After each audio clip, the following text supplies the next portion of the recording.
Welcome back to Bearded Appliance Repair, folks. We got something different for you today. It is a Dyson V10 motorhead. We're getting a red blinking light. Whenever you hit that power button to try and run this thing, it don't run and you just get a red blinking light. And on mine here, it blinks 20 times. If it's over 12, that means you got a bad battery. So, hit that power button, count how many times that red light blinks. And if it's 12 or more, you got a bad battery. If you guys need that battery, there is a link in the description below for it.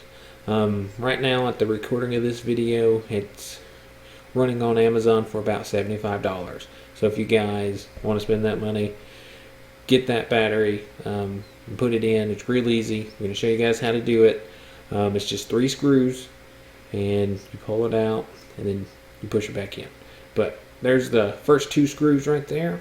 All you need is a Phillips head screwdriver. I believe a number 1 screwdriver works best, but I went ahead and took those out. And then if you roll it around, you will see another screw on the back there. You take that Phillips head screw out, and she falls right out. I'm doing this all with one hand. But yeah, battery pops right out. You get that new battery, and you plug it in.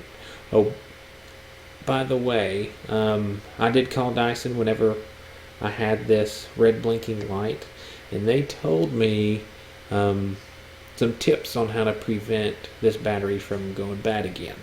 Number 1, don't use it on max mode unless you have to. If you have to use it on max mode, we get it, but don't run it on max mode like I did, because your battery will probably go out if you do. And that may be why you guys are watching this video right now. But yeah, just 3 screws if you need it.